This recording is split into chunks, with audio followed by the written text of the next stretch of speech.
अक्सर यह देखने को मिलता है कि जब पति पत्नी में किसी बात को लेकर डिस्प्यूट हो जाता है तो पत्नी के द्वारा पति व उसके घर वालों के अलावा चाचा, मामा, मामी, उसके लड़के, इन सभी का नाम लिखवा दिया जाता है और उनके खिलाफ नजदीकी पुलिस स्टेशन में एफआईआर लिखवा दी जाती है। इसी प्रकार का ही एक मामला सुप्रीम कोर्ट में पहुंचता है और सुप्रीम कोर्ट के द्वारा इस मामले में बहुत ही जबरदस्त जजमेंट दिया जाता है और साथ ही साथ सुप्रीम कोर्ट के द्वारा नीचे की अदालतों को भी डायरेक्शन दिए गए कि ऐसे मामलों में जहां पति के कोई रिश्तेदार है, ना तो वो कोई ब्लड रिलेशन में है और ना ही कोई गोद लिया हुआ है और साथ ही डायरेक्ट कोई फैमिली मेंबर भी नहीं है और उन लोगों को आरोपी बना दिया गया है, तो उन अदालतों को सही से जांच करनी चाहिए। और यह भी देखने को मिलता है कि जो बीच के मीडिएटर लोग होते हैं जिन्होंने शादी करवाई है, उनका नाम भी लिखवा दिया जाता है। साथ ही साथ जो पति के जो कलीग होते हैं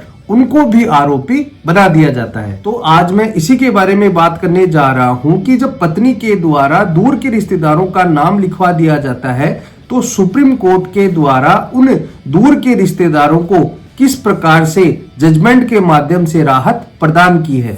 तो बने रही वीडियो के अंत तक। मैं हेमंत सैन एडवोकेट और आप देख रहे हैं हेमंत LL। वीडियो अच्छा लगा तो प्लीज इसे लाइक करें। अगर आप चाहते हैं कि ऐसे इंटरेस्टिंग वीडियो मैं आपके लिए लाता रहूं तो प्लीज चैनल को सब्सक्राइब जरूर से कर ले। इस मामले में भी यही होता है कि पति पत्नी के बीच में डिस्प्यूट होता है। डिस्प्यूट होने के बाद पत्नी के द्वारा पति उसके घर वालों के अलावा जो पति के चाचा का लड़का था और उसकी जो पत्नी थी उनका नाम भी एफआईआर में लिखवा दिया जाता है। मतलब कि उसका नाम लेकर नामजद एफआईआर दर्ज करवा दी जाती है। अब जो पति के चाचा का लड़का था और उसकी जो पत्नी थी वह जाते हैं Punjab and Haryana High Court में। Punjab and Haryana High Court में जाकर एक रिट लगाई जाती है एफआईआर को क्वेश करने के लिए, लेकिन Punjab and Haryana High court के द्वारा उस एफआईआर को क्वेश करने से मना कर दिया जाता है। अब पंजाब एंड हरियाणा हाईकोर्ट के इस आदेश के खिलाफ जो पति का चाचा का लड़का था और उसकी पत्नी थी वह जाते हैं सुप्रीम कोर्ट के पास और वहां पर एक रिट फाइल करते हैं। अब आप ध्यान से सुनना कि सुप्रीम कोर्ट के द्वारा क्या क्या जबरदस्त टिप्पणी की गई। जो मामला है वह है Payal Sharma versus State of Punjab. SLP number है 3995/2022। इस मामले में सुप्रीम कोर्ट ने 498 जो पत्नी के द्वारा धारा लगाई गई थी, इन धाराओं को तार तार कर दिया। जो दूर के रिश्तेदार हैं जिन्हें 498 ए के मामले में फंसाया जाता है, जो ट्रेंड चल रहा है, सुप्रीम कोर्ट के द्वारा उन मुकदमों को जड़ से ही समाप्त कर दिया गया है। सुप्रीम कोर्ट के द्वारा देश की जितनी भी तमाम अदालतें हैं उनको निर्देशित देते हुए यह कहा, लेकिन पहले जो हाईकोर्ट का दृष्टिकोण था उसकी भरी निंदा की और कहा कि हाईकोर्ट का यह कर्तव्य है कि वह एक बार देखता तो सही पति के दूर के रिश्तेदारों को आरोपी बनाना अतिशयोक्तिपूर्ण तो नहीं था। उन जो दूर के रिश्तेदार थे उन पर बढ़ा चढ़ाकर कोई आरोप तो नहीं लगाया जा रहा था। पंजाब एंड हरियाणा हाईकोर्ट को इस बात की जांच करनी चाहिए थी। न्यायालय ने कहा कि इस प्रकार के विवाहिक विवादों में पति के परिवार के करीबी रिश्तेदार न होने वाले व्यक्तियों को आरोपी बनाना अतिशयोक्तिपूर्ण होगा। सुप्रीम कोर्ट ने यह भी कहा कि कानून में रिलेटिव ऑफ द हस्बैंड को एक्सप्लेन नहीं किया गया, यानी कि उसका डिफाइन नहीं किया गया। 498 ए में relative of the husband word है। पति व पति के रिश्तेदार, तो पति के रिश्तेदार कौन होंगे उनको डिफाइन नहीं किया गया है, लेकिन नॉर्मली यह माना जाता है कि उनके परिवार के लोग हैं, या तो वे ब्लड रिलेशन में हो या गोद लिए हुए हो, उन्हें रिश्तेदार माना जाएगा। लेकिन आजकल जो ट्रेंड चल रहा है कि पति के जो चाचा है, ताऊ है, मामा है, जो भी है, उन सभी का नाम एफआईआर में लिखवा दिया जाता है। सुप्रीम कोर्ट के द्वारा एक बहुत ही अच्छी बात बताई जाती है कि जहां पर पत्नी रहती है और पति का कोई भी रिश्तेदार वहां पर नहीं रहता है, इसलिए न्यायालय को केवल इस प्रश्न पर विचार नहीं करना चाहिए कि पति का रिश्तेदार है, बल्कि उनका जो रोल है, मतलब कि जो उन्होंने कार्य किया है, जो कृत्य किया है, जो अपराध किया है, उसी को ही देखना चाहिए। वो साथ रहते थे कि नहीं, अगर साथ रहे हैं तो उन्होंने किस प्रकार से पत्नी को प्रताड़ित किया है।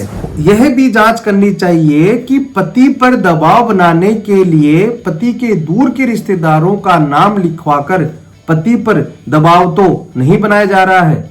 इसके साथ साथ ही सुप्रीम कोर्ट के द्वारा अपने जो पूर्व के जो जजमेंट है उनका भी हवाला दिया गया। पहला है Preeti Gupta versus State of Jharkhand और दूसरा है Geeta versus State of Uttar Pradesh. जो Preeti Gupta versus State of Jharkhand का मामला है उसमें यह कहा गया है कि जिन व्यक्तियों पर आपराधिक मुकदमा कर दिया जाता है उन सभी को कष्ट उठाना पड़ता है। यहाँ तक कि मुकदमों से बरी होने के बाद भी अपमान सहना पड़ता है जो कभी भी नहीं मिटती है। वहीं दूसरे मामले Gita versus State of Uttar प्रदेश वाले जजमेंट में यह बताया गया है कि आरोप में सक्रिय भाग लिए बिना ही वैवाहिक विवाद में परिवार के सदस्यों का नामों का केवल आकस्मिक उल्लेख उनके खिलाफ संज्ञान लेने के लिए औचित्य नहीं होगा। मतलब कि जो परिवार के लोग हैं उनकी सक्रिय भागीदारी दिखानी पड़ेगी, केवल नाम लिखा लेने से उन पर संज्ञान नहीं लिया जा सकता। तो इस प्रकार से Punjab and Haryana High court के द्वारा एफआईआर को क्वेश करने से मना कर दिया था, यानी मना करने का जो आदेश किया था सुप्रीम कोर्ट के द्वारा उस आदेश को डिसमिस कर दिया गया और पति के चचेरे भाई व उसकी पत्नी के खिलाफ जो 498 एफआईआर दर्ज हुई थी उस एफआईआर को क्वेश कर दिया जाता है और यह कहा कि यह स्पष्ट है कि ऊपर उल्लेखित आरोपों व अभियोग के आधार पर उन्हें मुकदमों का सामना करना न्यायालय की प्रक्रिया का दुरुपयोग होगा। यानी कि अगर इस मुकदमे को आगे के लिए चलने दिया जाता है तो कानून का दुरुपयोग होगा और यह कहते हुए उस एफआईआर को क्वेश कर दिया जाता है। तो इस जजमेंट से उन सभी लोगों को फायदा मिलेगा जो पति के दूर दराज के रिश्तेदार हैं और जिनके खिलाफ झूठी एफआईआर दर्ज करवा दी जाती है। तो दोस्तों आज के लिए इतना ही। वीडियो अच्छा लगा तो प्लीज इसे लाइक करें। अगर आप चाहते हैं कि ऐसी इंटरेस्टिंग वीडियो मैं आपके लिए बनाता रहूं तो प्लीज चैनल को सब्सक्राइब जरूर से कर ले और जिन व्यक्तियों के खिलाफ 498 की झूठी एफआईआर दर्ज करवाई गई है यह वीडियो उन लोगों तक जरूर से शेयर करें।